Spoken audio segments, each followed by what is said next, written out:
Ever catch yourself saying things in your head you'd never say to anyone else, like, you're not good enough, or you always mess it up, or even, why even try? Meanwhile, someone else, maybe with less experience, less talent, and way more fear, just goes for it, and you're left wondering, what's wrong with me? Here's the truth, that inner voice, that critic who's always interrupting your confidence, didn't start with you. It's not your true voice, it's just noise you've been rehearsing for years. The good news, you don't have to keep listening, because once you understand where that voice comes from, and learn how to shift it, you unlock something powerful: control. Control over your decisions, your mood, your confidence. And in this video, I'm going to show you how top psychologists, mindset coaches, and performers rewire that inner script. No fluff, no toxic positivity, just real grounded transformation.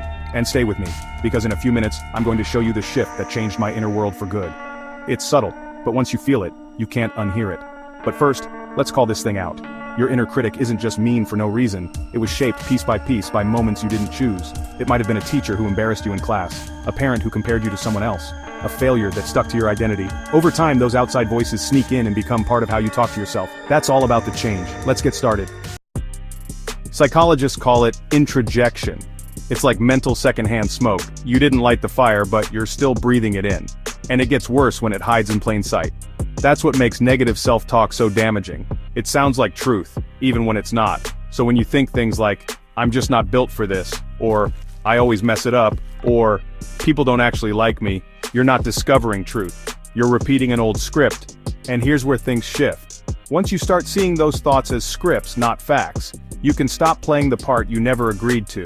You don't have to fake positivity. You don't need a vision board. You just need a better inner script. Here's how you start. First, catch the voice early. Not just the words, but the tone. Is it sharp, cold, defeated?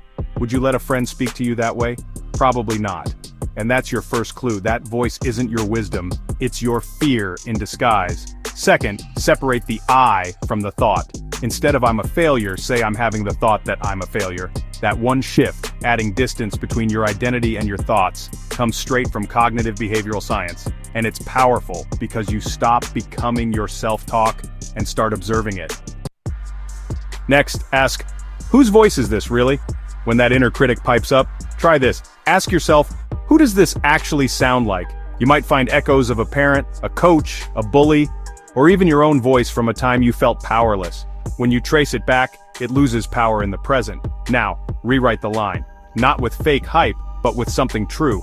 Instead of I always fail, try I've had setbacks and I'm still learning. Instead of I'm not smart enough, say I'm figuring it out like everyone else. The goal isn't to be delusional, it's to stop reinforcing stories that no longer serve you. And here's the most important shift. Talk to yourself like someone you're responsible for helping. That line comes from Dr. Jordan Peterson. And it's brilliant, because if someone you cared about came to you saying, I always ruin everything, you wouldn't nod and say, yeah, you do. You'd remind them of their wins. You'd challenge the story. You'd speak to their potential, not just their past. So why not do the same for yourself? This isn't about being nice, it's about being fair. You don't have to be your inner critic's punching bag to be motivated. You don't have to tear yourself down to stay grounded. You can grow without cruelty. And you don't need anyone's permission to rewrite your internal dialogue, because here's the secret. No one's coming to do it for you. But you're already doing it, right now. By watching this far, you've already stepped outside the cycle. You've zoomed out. You've questioned the voice. And most people never even get that far. Here are 10 rapid-fire facts you should know about silencing your inner critic so you can be more confident. We'll get through them really fast, so pay attention. Your inner critic's voice usually isn't yours. It's often a mashup of people you tried to please or feared disappointing as a kid.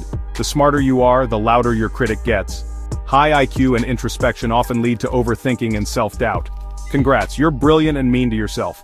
Your brain's threat system lights up from negative self-talk the same way it does from physical danger. So yes, self-criticism is literally hurting your nervous system. It thinks it's helping you. The inner critic evolved as a survival tool, mocking you before others could to protect you from rejection. Kind of like a toxic bodyguard. Your inner critic has a greatest hits album. Most people repeat the same 5 to 10 core insults over and over for years. It's basically your brain's worst playlist on loop. Self-deprecating humor can feed it. That joke you always make about being lazy or awkward, your subconscious doesn't know you're kidding. Talking to yourself in third person actually calms the critic. Saying, you've got this works better than I've got this. Science backs it. Weirdly, LeBron does it too. Your inner critic is a terrible life coach. It never updates its strategy. It still thinks you're in 9th grade trying not to get laughed at. Even monks have one. The Dalai Lama was confused when Western psychologists asked about negative self-talk. He said, "Why would you think about yourself that way?" Then he asked if we were okay. You don't have to kill it, you just need to give it a new job. Instead of trying to shut it down, reassign it as your editor, not your dictator. Let it point out flaws after you've created, not before. So let's bring this full circle. That inner critic you've been hearing for years, it might sound familiar. It might even feel like part of you, but it's not the whole story, it never was. And now you don't have to let it drive, let it. So, here's what to do next. Rewatch the part that hit hardest. Save this video so the next time you hear that voice, you have a way to answer back. And if this resonated, leave a comment. Let me know the thought you're done believing, the story you're ready to rewrite. Because the most powerful change doesn't come from fighting your mind, it comes from finally learning to lead it. Watch the suggested video that's probably on the screen right now, or go to my channel and check out my other videos on silencing the inner critic forever. And as always, my friend, good luck.